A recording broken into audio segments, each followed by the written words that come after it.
Welcome, everybody, to Horseshoe Huddle. We have a little bit of a podcast crossover for Horseshoe Huddle. Andrew Moore from the Horseshoe Huddle podcast, me from the Saddle Up podcast. I want to start out by saying thank you, everybody. We hit 1,000 subscribers. I mean, give yourself an applause. Andrew, you've been here since 0 subscribers. So super happy for you and Drake. Super excited to hit 1,000. And I promised a lot of things on the timeline. If we hit 1,000, put some different markers, dates that you had to hit it by. Sadly, you guys did not hit the 1,000 in time for where I was going to run the combine events myself. I am not upset that I don't have to do that. So thank you guys for waiting just a little bit longer. But we did promise a live 7-round mock draft if you guys got it done by today. Here we are. Me and Andrew are going to run through a mock draft simulator. We're going to offer a couple options every single round. And then we're going to run it, and you guys are going to be able to help make some of those decisions. But Andrew, how are you feeling? How do you feel about hitting 1,000? How's the hair feel right now? Have you been having like a last day with it? Yeah, I mean, it feels good. I mean, to with the grind that we've gone through to get to 1,000 subscribers, and then really this is just the beginning because I mean we've still got draft ahead, and then we've still got a wild 2023 season up ahead as well. So it's gonna be fun. Yeah, the hair it's kind of hard to see with my headphones on right now, but it is still there. Maybe the wife will do the old trim tonight. We'll have to see. But I think it'll probably be gone by the time Horseshoe Huddle podcast goes live tomorrow night at 7 p.m. Eastern to kind of discuss the craziness that happened this weekend with the Panthers trading up with the Bears. What are the Colts going to do? The Colts, if you haven't seen the news already, as reported by Joel Erickson, have re-signed Tyquan Lewis to a 1-year deal. So we're certainly going to talk about that. But yeah, appreciate everybody from followers of the Horseshoe Huddle podcast to followers of Saddle Up with Shad and Destin, or people that watch both. We really, really appreciate you guys sincerely for following along with us, making this fun. Because without the chat, a lot of it would just be boring back and forth between us as analysts. But the chat is what makes it fun. So we really appreciate every single one of our subscribers. And hey, why stop at 1K? Let's go to 2K next. 2K, 3K, 4, whatever you Exactly. guys want to do. We'll try to put some more benchmarks out there eventually. But like we said, we're here to do a mock draft, so we're going to do that today. We are using the PFF mock draft simulator, so wanted to shout that out. I'm sure everyone that's in here has ran thousands of mock drafts through this offseason that's already felt like it's taken 100 years. So make sure you guys are checking out all the different mock draft simulators. But so each round, we're going to go back and forth. Me and Andrew are going to kind of give our opinions, and then we're going to let the chat kind of dictate where we actually go. So make sure to let us know which one of us is stupid at every single turn, and which one of us doesn't want to fix the Colts. We want to hear all of that. But we're going to go ahead and get started here early on. Before I hit start draft, we have our first thing that we got to figure out. Andrew, are we going to stay at 4, or are the Colts going to cement themselves into that top 3 quarterbacks and make a move with Arizona? Man, it's tough, and I think, and we were talking about this kind of before the show started, but I think if the Colts do trade up with Arizona, it is going to be close to, if not on the day of the draft, where they do make a move up. In my first mock draft, I had them moving up with Arizona, going up to that number 3 pick by trading away their second round pick, or their third round pick this year, as well as a second round pick in next year's draft. So I do think that eventually the Colts will trade up to that number 3 pick. It's just going to be interesting to see what kind of compensation it's going to take to move up that one spot. Whether it's going to the Colts are going to have to overpay because there's other guys that are the teams wanting to do that, or if the Colts will be the only bidders. Yeah, I mean, it doesn't ever feel like you're the only bidder in the NFL. Mm-hmm. Somebody out there is interested. So make sure you guys are commenting down below what you want to do, a trade for the 3 or stay at the 4. We'll be monitoring that as we talk through this. I think there's a real possibility that Arizona doesn't want to drop back. They want to be, I mean, they're in position right now to where looking here at the draft order, Carolina, if you want to take these reports that they're willing to move back, yada yada, they're taking a quarterback at one. And all these reports they're putting out, and maybe they don't fall in love with a guy, so they'll move back. Do you understand how awful that is to like tell your first pick quarterback that you just traded up for that? Oh yeah, but we actually traded back because we weren't in love with any of you. There's just no chance that they make that decision, say all Right. these things, and then let it be known out there. Yeah, we traded back because we didn't love this guy. They're going to take a quarterback. I think it could be any of the four. I think the obvious choice is Stroud. Hmm. I think Frank probably loves that build, that style of quarterback.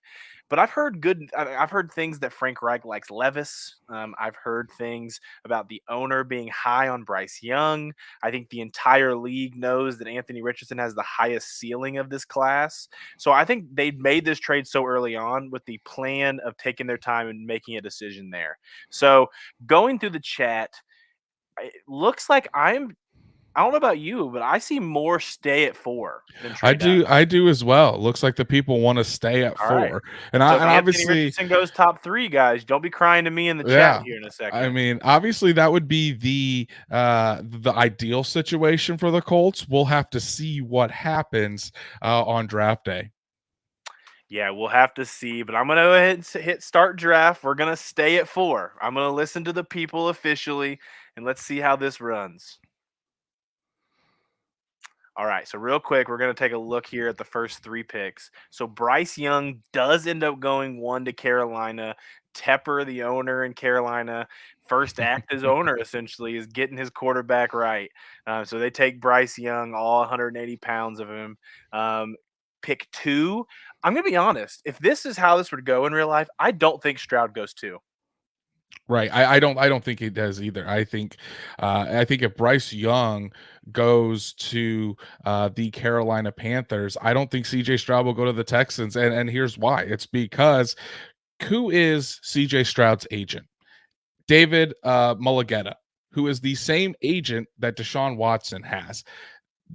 We all know about the disaster and how that ended with the Texans and Deshaun Watson.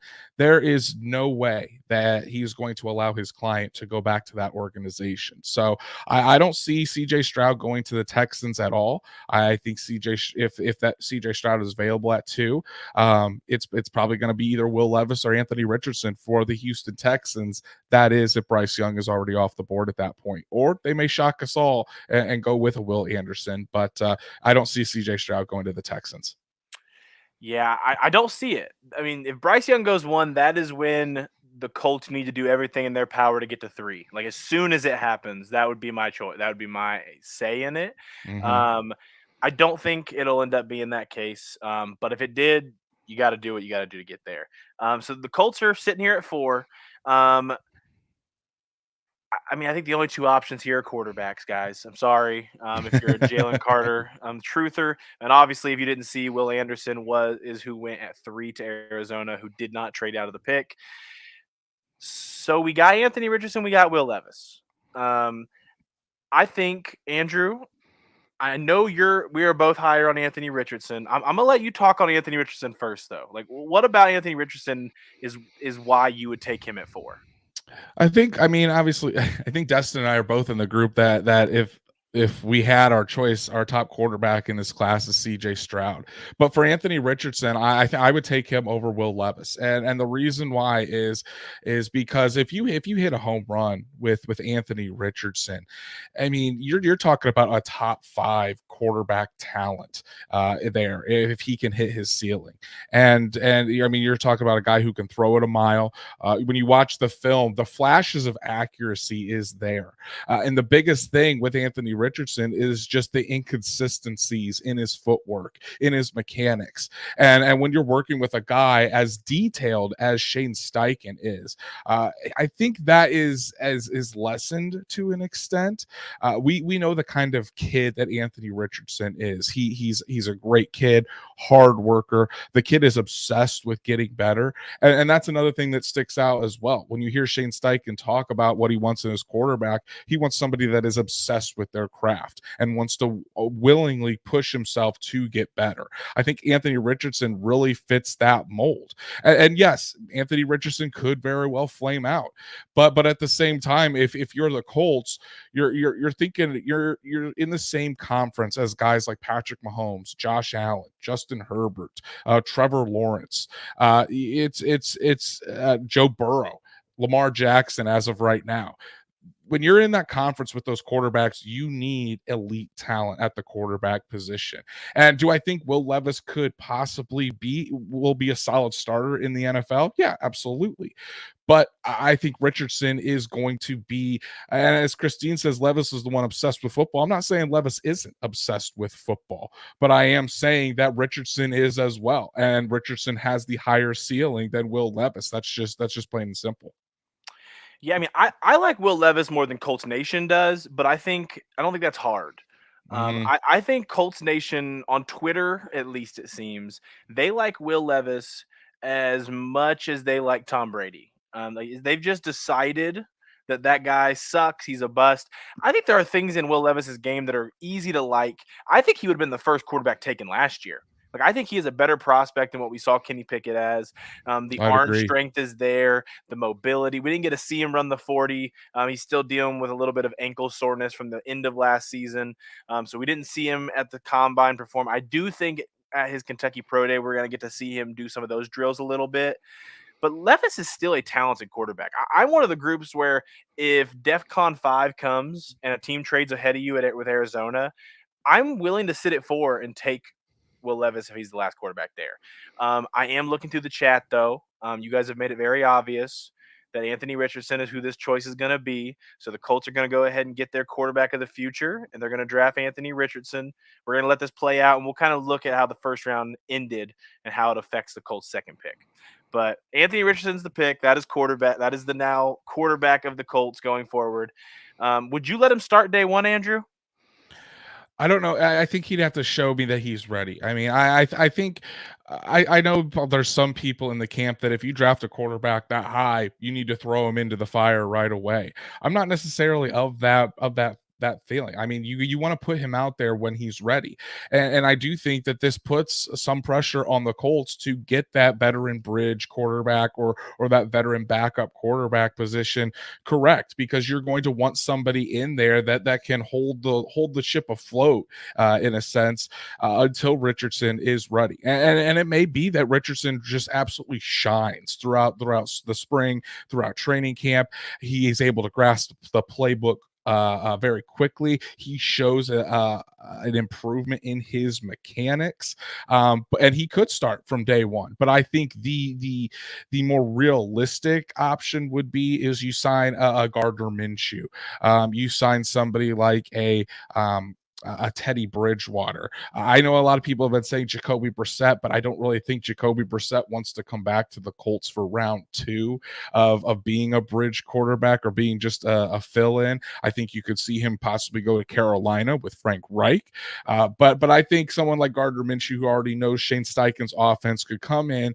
He'd be able to win some games with the Colts, but you're still developing Anthony Richardson and not pushing him into the fire before he's ready to kill, because quarterback is all about confidence. I mean, a lot of quarterbacks, you don't want to push them in if they're not confident yet or ready to go. Even the great Patrick Mahomes had to sit a year. People forget that.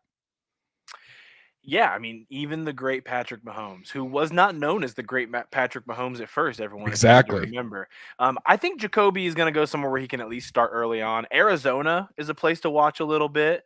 Kyler Murray's most likely not going to be ready for week 1, so he Hmm. could almost see a little bit of what he did with Cleveland this year, to where he's the quarterback for a certain amount of time until the starter's back. And he kind of gets to show himself as a starter to other teams again. Like he gets to show that audition tape a little bit. I think he would take that over signing on as the backup to a rookie quarterback personally. So that's something to watch there. Gardner Minshew, I saw his name in the chat a little bit. That's a name to watch a little bit with Shane Steichen's relationship. So just to go through how the first round ended, Will Levis ends up going 7 to the Raiders. which would be a solid spot for him. The I honestly, to get on that, I honestly think that is a great spot for Will Levis. I think he would do very well in Josh McDaniels' scheme there in Las Vegas. We've heard reports that Jimmy Garoppolo might be coming to the Las Vegas Raiders in free agency. We'll have to see there, but that would allow Will Levis some time where he's not just thrown into the fire again. Yes, he worked in a pro style offense, but going from Kentucky to the NFL level, it's a big jump. It really is. And I think that would be a fantastic landing spot for Will Levis. I do as well. I mean, not a Josh McDaniels fan, obviously, for how he's coached in the NFL, but the weapons there, I think Levis would be a solid guy to start there, and probably would start day one. Paris Johnson going to the AFC South rival there. Miles Murphy. This is probably a little earlier than I think Murphy's going to end up going. Personally, Green Bay finally drafts a first round receiver after they trade Aaron Rodgers. That'll be hilarious if that actually happens. Steeler fans are crying because Joey Porter goes a pick before them at 16. The Bucks go Bijan Robinson at That's 19. interesting. I mean, because they get rid of Leonard Fournette, and then you have a big hole there. And really, Bijan Robinson being able to rely on the running game with Kyle Trask possibly being the starter there, getting his first live starting action with the Buccaneers. That's an interesting pick. A lot of corners going at the end. That breaks my heart a little bit. And right at the beginning of the first, Keely Ringo. Ooh, that man. Love him. Going pick 32. So I'm gonna be honest, Andrew. Usually I want to trade back. Almost every mock draft I do in the second round, I'm trading back. When I was down in Mobile for the Senior Bowl, when I left that week, there was not a player that I saw that week that I wanted to be a Colt more than Will McDonald the fourth. That kid, like, so much bend off the edge, has multiple moves already, has experience with his hand in the dirt, with rushing, standing up. Like, I think he's a guy that has so much potential that if I'm staying here at 34, that's who I want at 35. But I still think looking at the trades that are available are probably something that we need to look into if we want to be realistic to old Ballard. But is there any other names here that you kind of want to put into an option for the chat? Because my option that I'd give the chat to not move back is McDonald. Um, Yeah, so I'm thinking. I mean, you're obviously Will McDonald. I think would be a force, an absolute force in as the Leo in the Colts defense. But I mean, you're also talking about possibly additions to the offensive line. I think that's going to be a huge target for the Colts, especially early. I mean, you talk about Steve Avila there. Osiris Torrance is still available at guard, depending on if the Colts possibly release or trade Ryan Kelly. You could be looking at needing a new starting center. So Joe Tippmann or what's his name out of Minnesota? His name's on the tip of my tongue.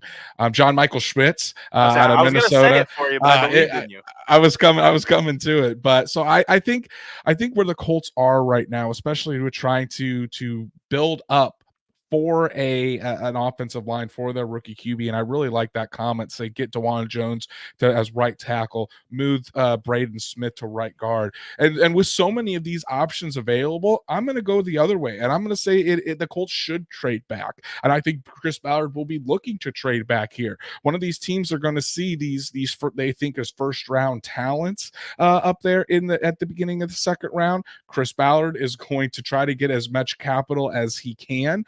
And I think a trade back here is probably the most realistic possibility. So before we got on here, the way that I decided to maneuver through trades here, I'm going to try to only work with the teams that say they're interested.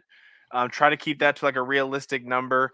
So there was 6 teams that marked themselves as interested in this pick. The Falcons at 44, the Commanders at 47, the Bears at 54, the Jaguars at 56, the Bills at 59, and the Broncos at 67.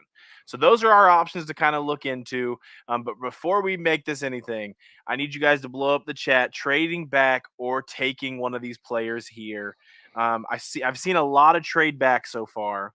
So I think that's the route we're going to go. The earliest we can trade back to is the Falcons. If we go that route, we're probably not getting a third. You're probably going to get the second and then a fourth. to at best to like offer there. Um, I think the lower we go here, the more likely it is that we're going to be able to get a third. But Hmm. if we go higher, then we have a better chance at ending up with Osiris, Steve Avila, Will McDonald, those type of prospects.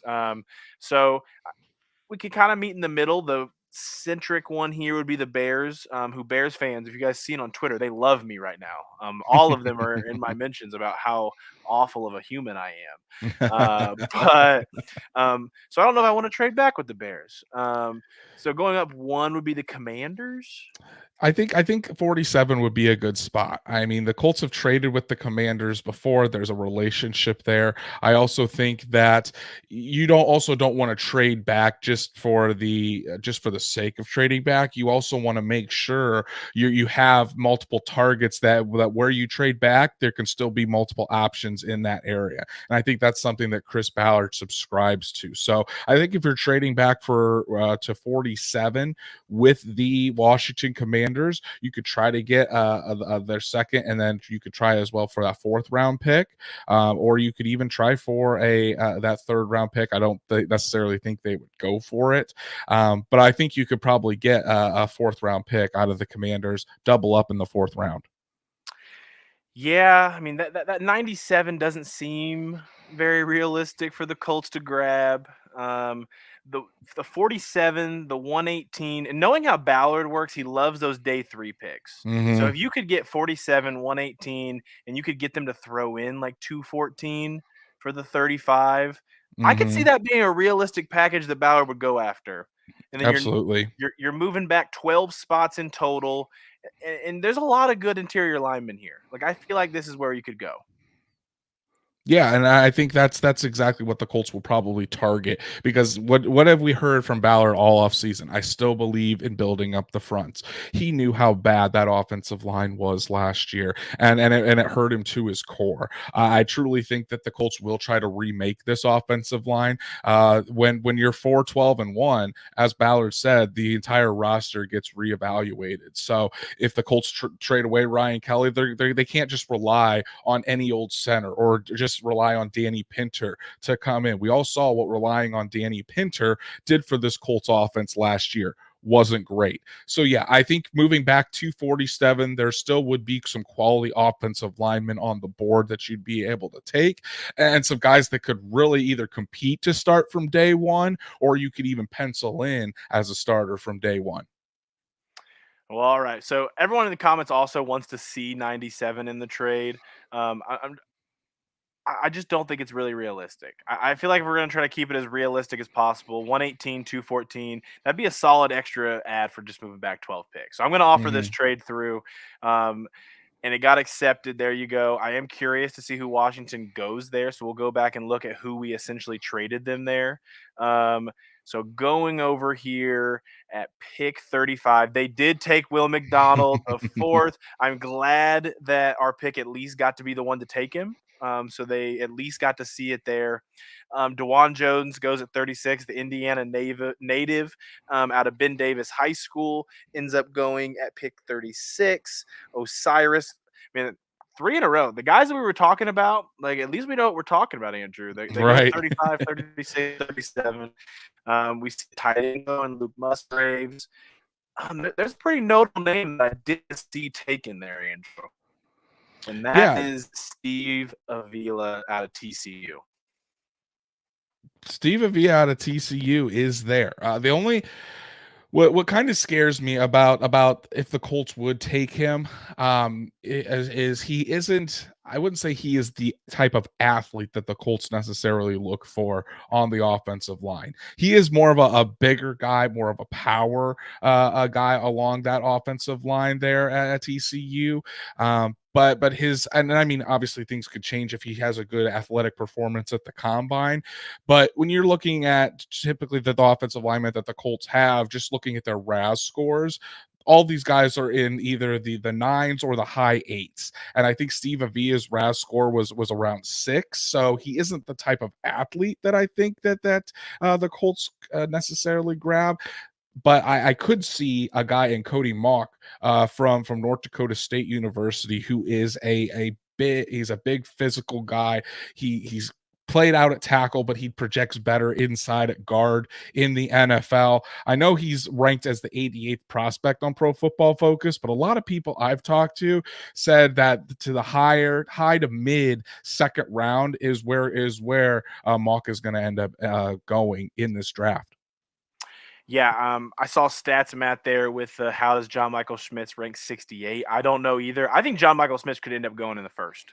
I think so too. I think O line makes the most sense here. I think the three options that we're going to give you guys: Steve Avila, John Michael Schmitz, and we're going to say Cody Mock. So that's a guard, a center, and then a tackle / guard. It'll be interesting to see the team that drafts Cody, what they see him as.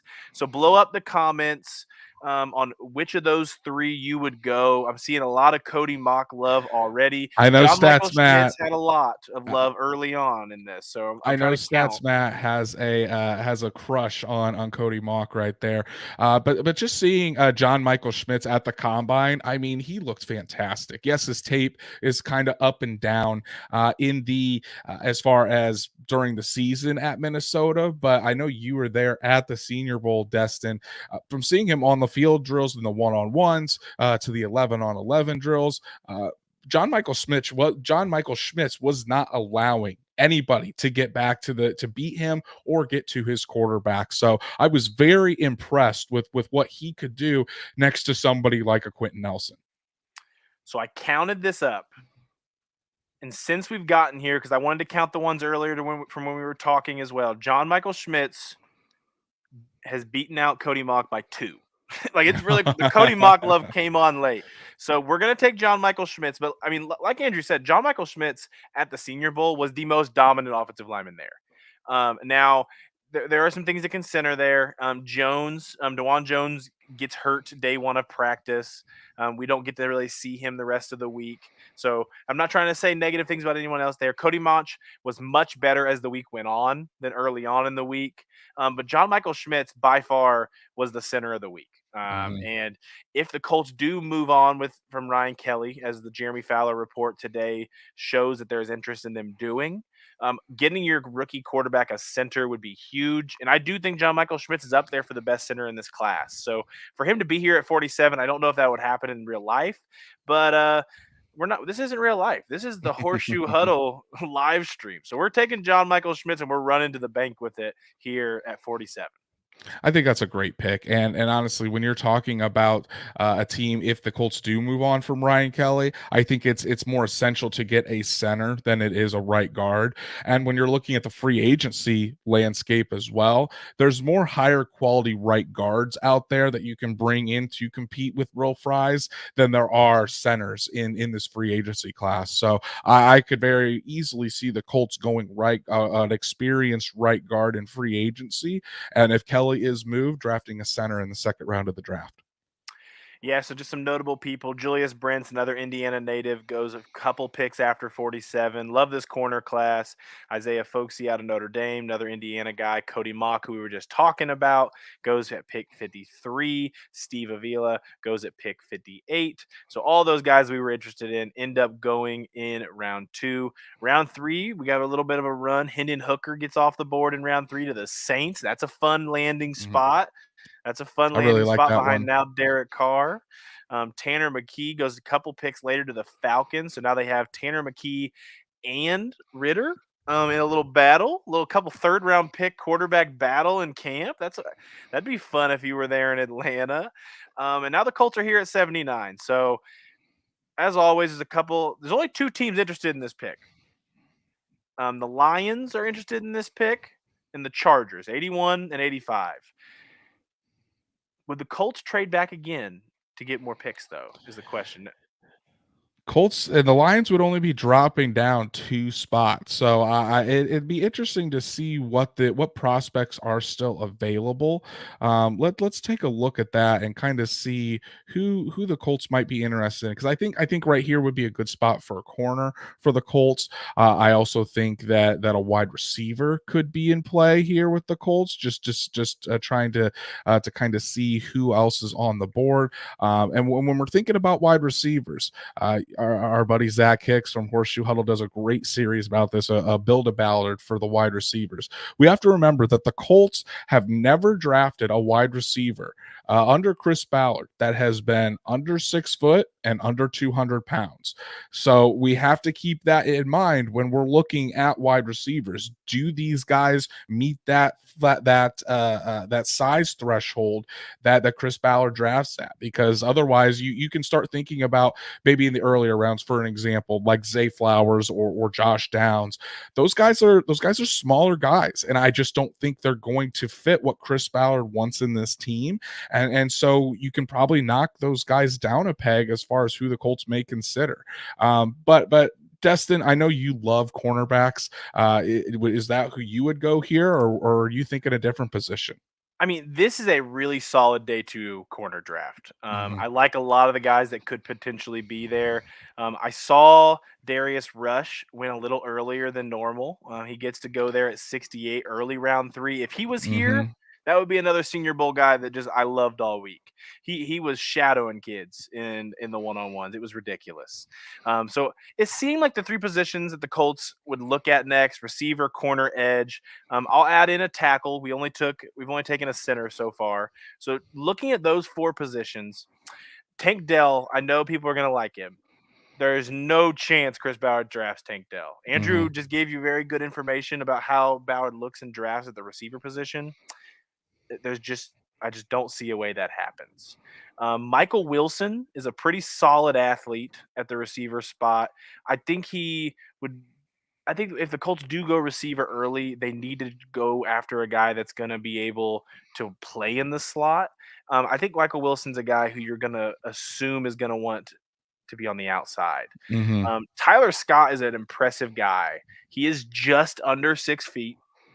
Um, but he's a guy that I've kind of circled through this process as someone that they could look at as a Paris replacement if Paris does leave in the end of this. But I'm gonna be honest with you. You mentioned it already. I love corners. The two guys that are still on the board here that I'm in love with is Jalen Jones at corner out of Texas A&M, and this is an edge rusher, Byron Young out of Tennessee. I love Byron Young out of Tennessee. Like this kid can just flat out play. I want to get an edge rusher in this class, especially day two, early day three. So I think I would bypass receiver, and those are the two names that look the best to me that are available. Um, I'm trying to look in here. I'm seeing a lot of Tyler Scott love, a lot of Tyler Scott love. Stats Matt saying Arizona just tweeted. That's what I was looking up. Arizona just tweeted the eye emoji. So we'll see if we're getting news about that number 3 pick, or if Arizona is just trolling us all. But good on Stats Matt for keeping us up to date there. But at this point, to me, I mean, Dustin, you rattled off quite a few names. Um, I think the opportunity is there to trade back with the Lions, because you have multiple guys that you'd be willing to take at 79. You move back once, you move back 2 spots, and there's more guys on your board that you're willing to take.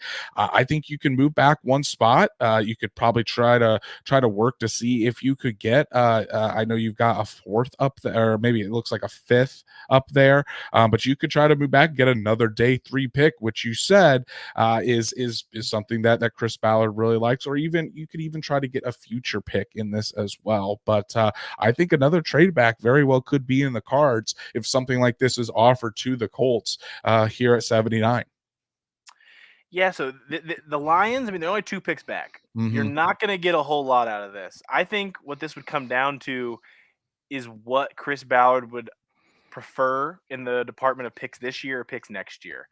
Um, there's a 51% chance they would take 81 in a future 4th. That's the kind of offer that I could see Ballard just running away with if they do it. So Hmm. I almost want to offer it that. If they don't do that, then we just take 81 and 153. But you gotta play ball sometimes, guys. Right.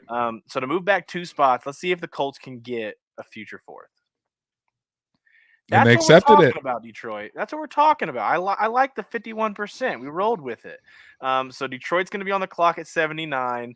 They take Marvin Mims, who's another impressive receiver we didn't mention. Mm-hmm. But Marvin Mims is impressive. I could see him not going in day.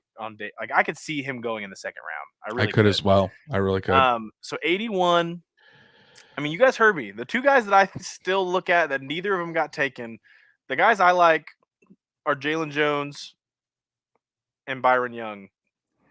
Is there any names that you're seeing on here that you would like to point out as well?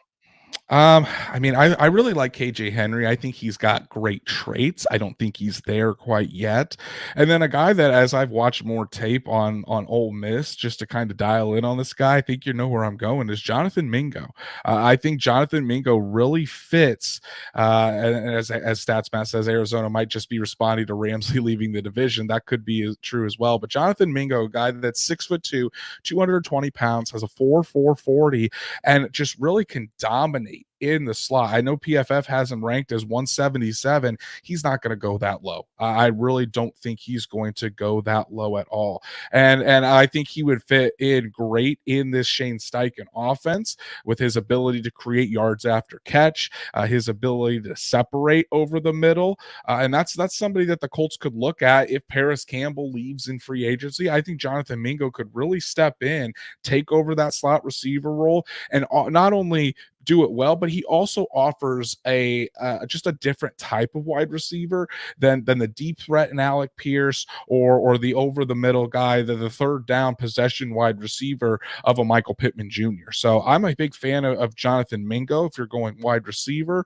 But Byron Young, just watching him at the combine, he impressed me. He is an explosive athlete, and I think he could play multiple positions on that defensive line, and that's what the Colts really like to see with their defensive linemen, the ability to play all over rather than just be pigeonholed at one spot.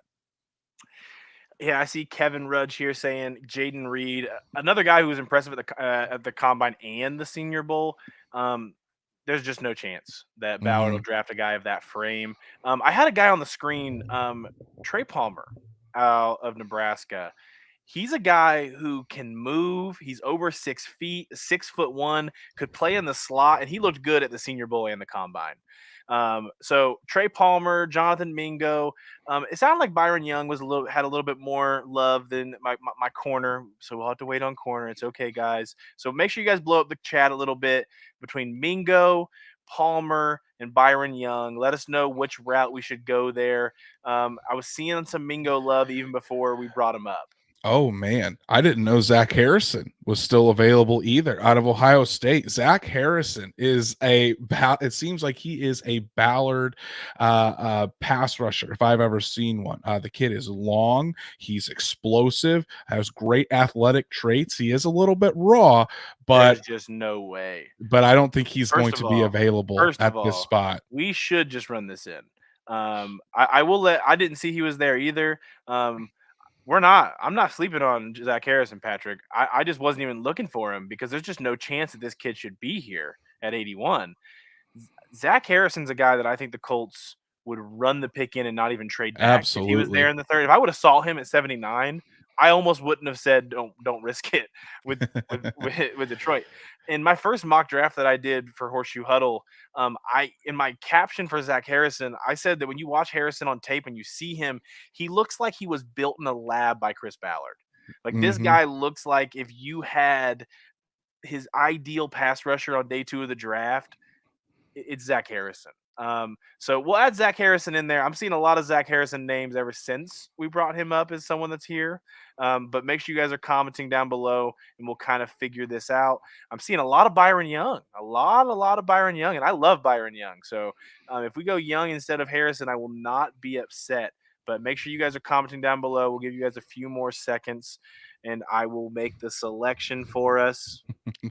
Patrick, yes, we did fail on that one, but hey, buddy, hey, sometimes the fun things just fall right into your lap, like Zach Harrison did, and hey, I think I'm all aboard the Zach Harrison train, to for the Colts as a developmental edge rusher and somebody that would really fit in well in this attacking front that Nate Ollie loves to really teach.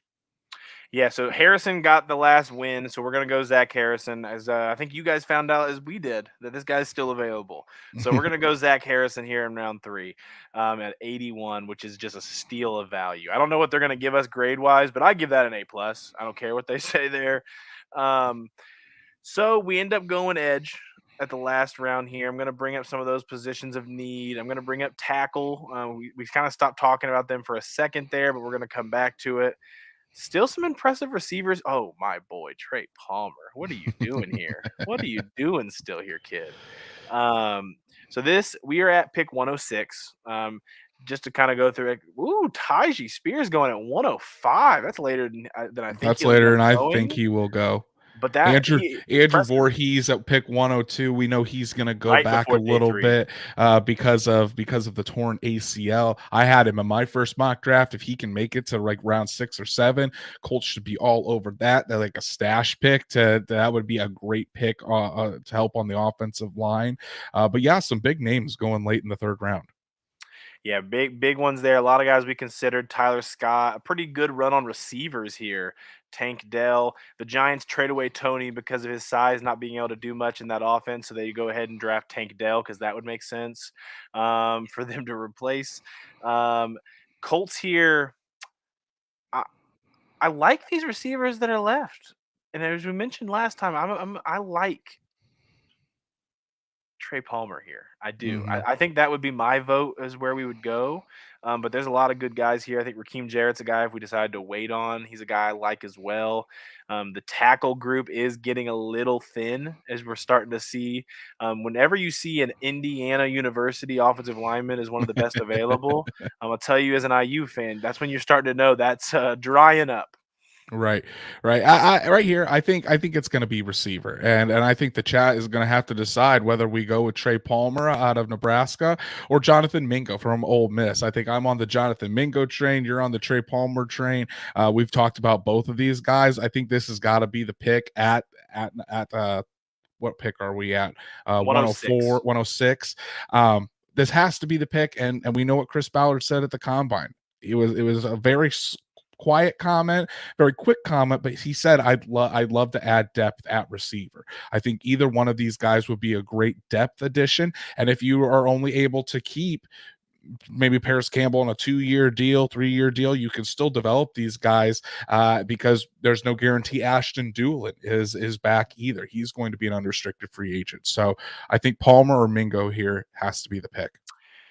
Yeah, so to my dismay, I mean, I love Jonathan Mingo. I got to interview him one on one at the combine. I'm still trying to figure out if I'm just going to release it. Still, I mean, since then, I mean, at the Senior Bowl, really cool dude to sit down and talk to, and he is running away with it in the chat right now. Xander Hutchison, who we did not mention, also got a good amount of votes. I wanted to put that out there that he got some without even as a write-in candidate. He was getting some good votes here, but Jonathan Mingo is running away with it, and I like it. A big slot type guy, also someone you can kind of rotate in on the outside when Pierce or Pittman decide to go out. His versatility and ability to play at the X, Y, or Z spots for the receiver is pretty big, and something that I bet Ballard would be into. So Jonathan Mingo is going to be the pick here at 106. We're going to run that in, so we get the receiver, which would lock in the fact that Chris Ballard has now officially drafted a receiver every year he's been here for the Colts. Yeah, and I think it's a good pick. You're not he fits everything that Ballard wants in a receiver, and it's a guy that can come in and I think can contribute right away in the running game. He can be that fourth wide receiver for the Colts, and I think he could be somebody used on special teams as well. I really like the Mingo pick. Hodges here, I don't think he's a guy that Ballard would take. I'm shocked that he's here still in round four. I mean, he's going to be a guy that plays mostly nickel wherever he ends up. Um, but him being here still threw me for a loop. I can't lie to you guys. Um, but we got to put our hats on. We got to remember who we're drafting for. Um, Jacorian Bennett, he's a guy who can do a little bit of both. He plays on the outside and inside. He gets a little overshadowed being out of Maryland, obviously. So not being the top corner there in his class. I think corner is a spot that we could probably look at here for Indy. There's probably some other spots we could look at. I mean, it's not a Chris Bauer draft if we don't look at linebackers. Um, Oh, and here's my boy, Andrew. Andrew. Here, I think round four is a little early for Cam Jones. I will say, but I do love Cam Jones, and I think would Chris Ballard would love him too.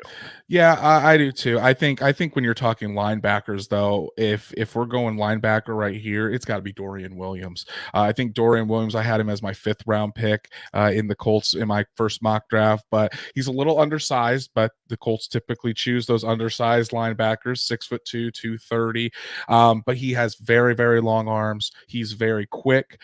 He can go sideline to sideline, good in zone coverage, which Gus Bradley loves to have his linebackers go in those deeper zones. But he's got that speed as being a former safety that he can come down and really pop somebody in the mouth in the running game. So I could see Dorian Williams, while he is still a little bit raw, coming in and being the 3rd linebacker or the Sam linebacker on the base defense. And then when the Colts go to their nickel, Dorian Williams can be the backup Will or backup Mike, basically backing up wherever Darius Leonard or Shaquille Leonard, excuse me, wherever Shaquille Leonard would play.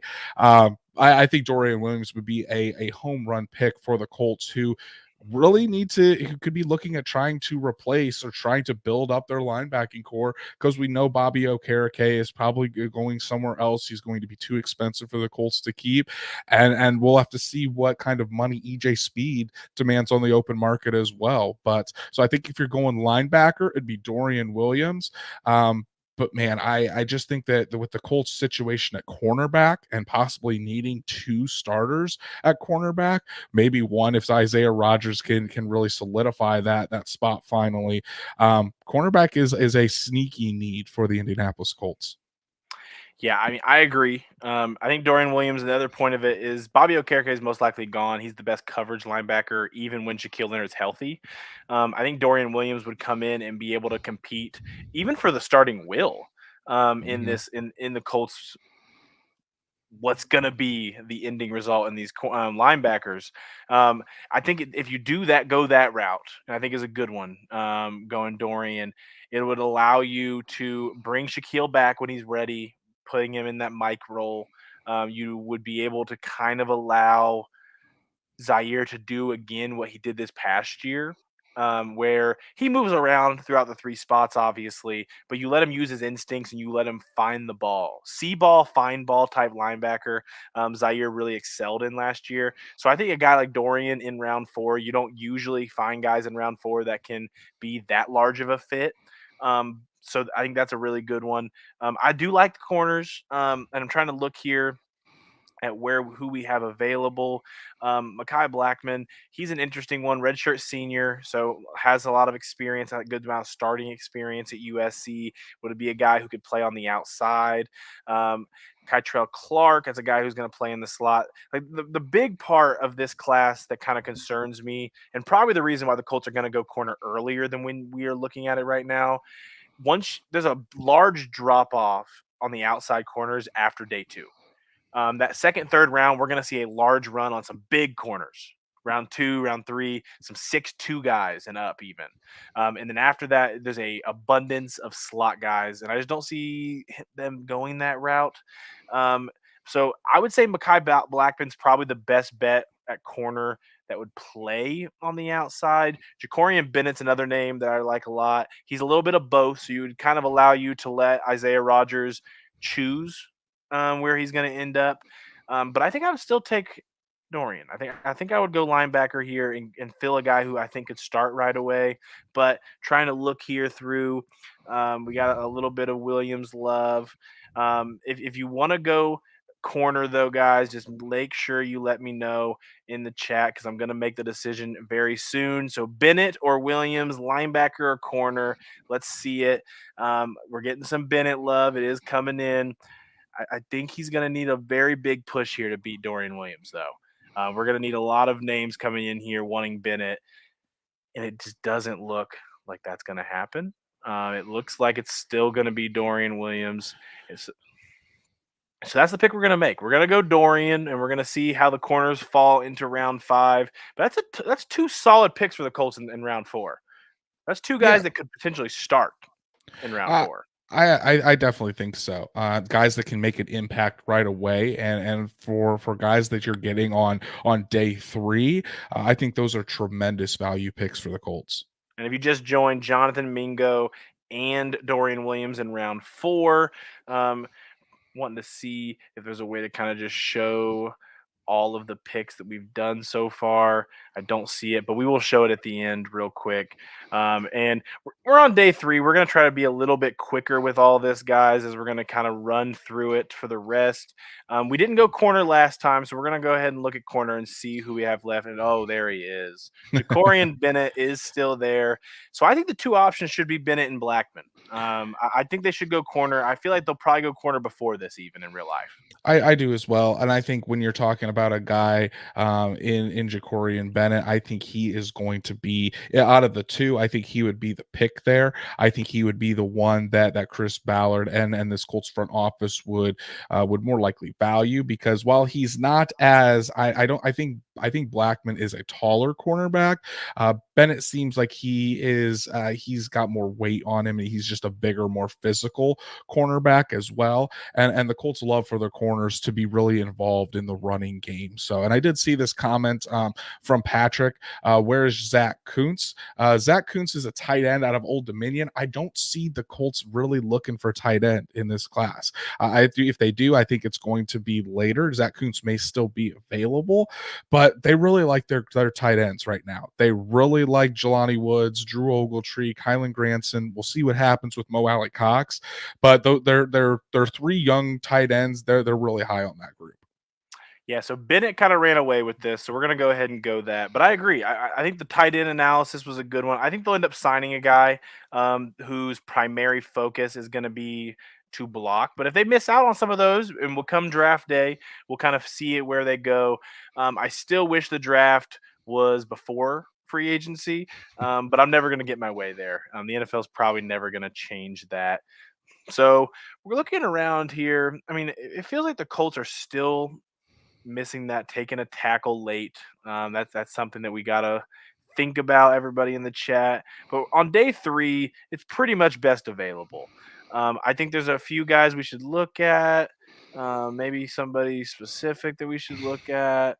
But we already went linebacker earlier, and And there's then, a hey, guy who might be right another there. perfect fit for Chris Ballard. Yaya Diaby. I'm really hoping that everything works out and I get to go to Louisville's pro day. And he's one of the guys that I just think would be a lot of fun to see in person. I think Yaya would be a solid second ad at the edge spot. We went Zach Harrison earlier. Yaya's a little bit bigger. So Hmm. it would offer you the opportunity to kind of play him at both spots. It'd be really good fight in camp for Taekwon Lewis, who they just re-signed. If you guys haven't seen those information, Yaya would definitely be, I think, who I would lean. But if there's another name you see here that you kind of want to give them an option on, feel free. I have Yaya going to the Colts in the fifth round of my mock draft. If he's still available, I think Chris Ballard runs up the card, because not only is he an athletic freak at 6'4", 270, he ran I think it was around a 4.4 40 as well. He has a relentless motor, just the exact type of kid that the Colts love to have in that defensive line room. So I think that is going to be the pick if he's available. I think it'd be easy for the Colts to turn in that card.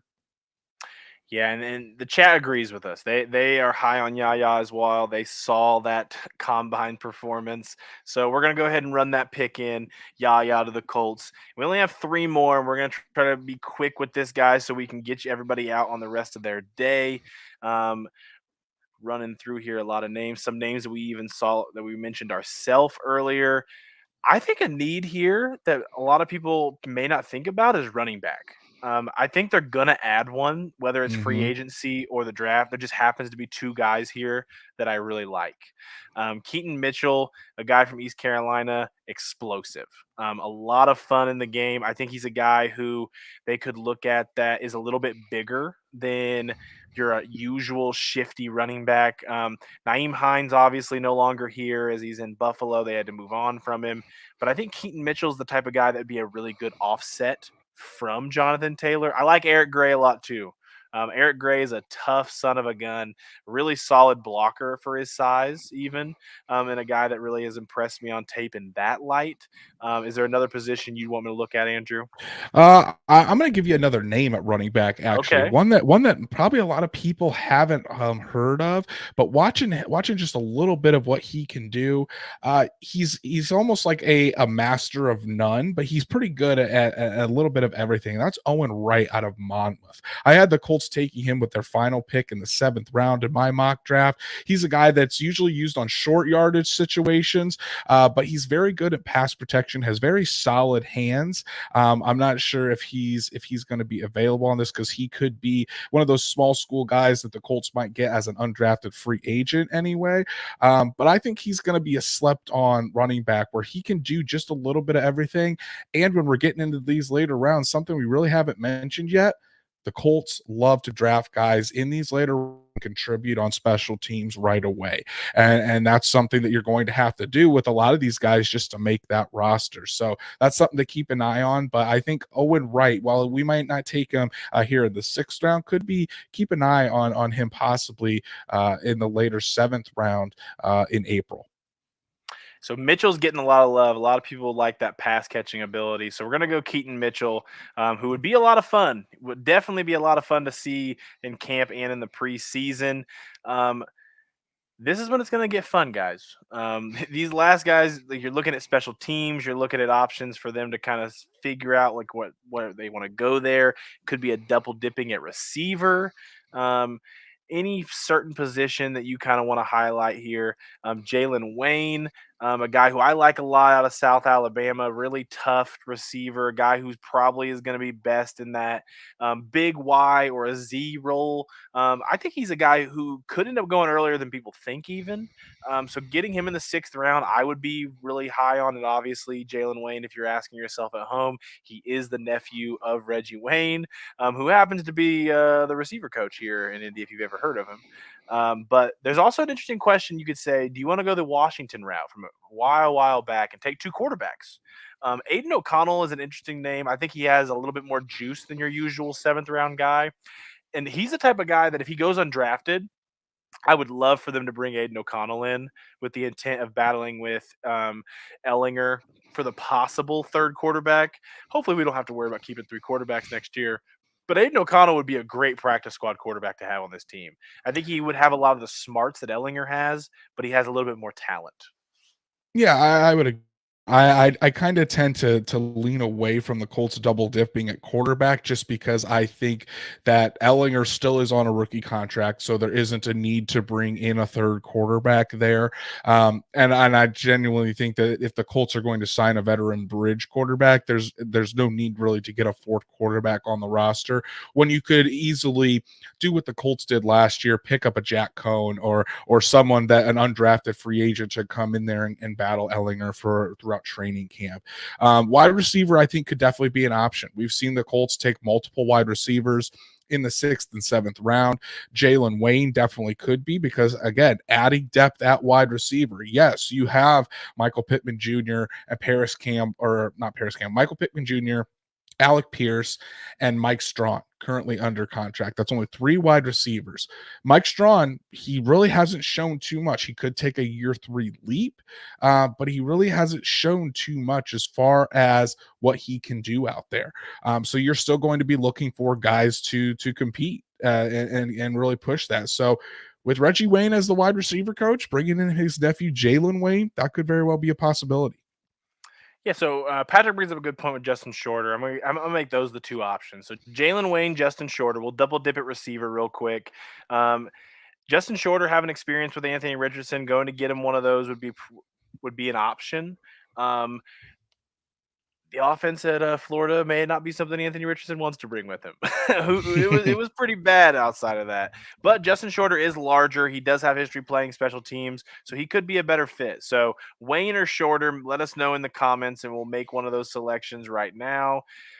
Keep it in the family. That sounds like a vote for my boy Wayne. We have a little bit of Shorter.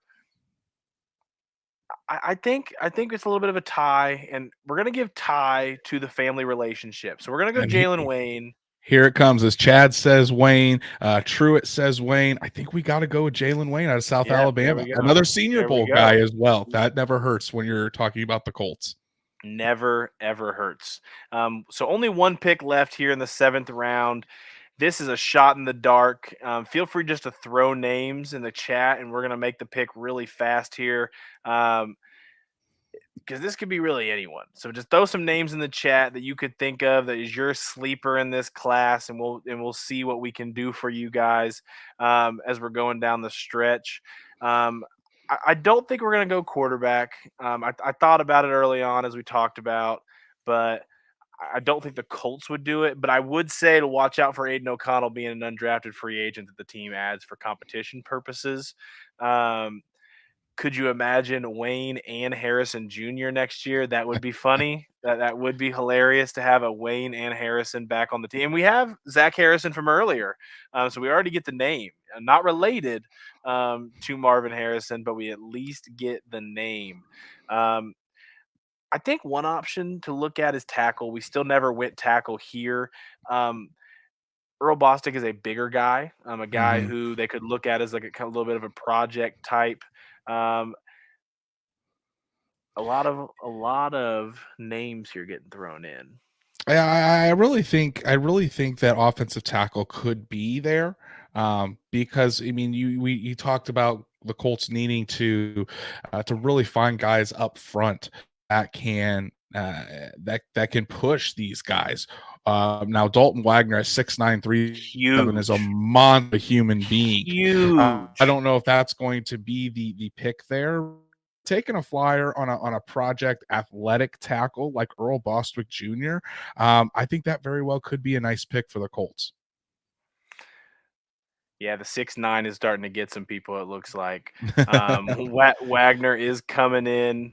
So we'll go tackle here in the end. Wagner or Bostic. Make sure you guys are flooding the chat if that's the pick you want us to make. But the thing with Wagner to think about, there could be a move to guard for him in his near future because of his massive size. And it could be just a little bit of a shot at that. I think Bostic is the more realistic option as well. Like you said, I think he's a guy that could compete at tackle for a little bit of swing tackleness. There's a need at that going forward for this team. Wagner's getting a little bit of run here. Bostic back and forth. We'll give you guys like 5 more seconds here to throw your chats in between Bostic and Wagner, and we'll make the pick. And it's pretty dang looks like close. it So looks like it's gonna be.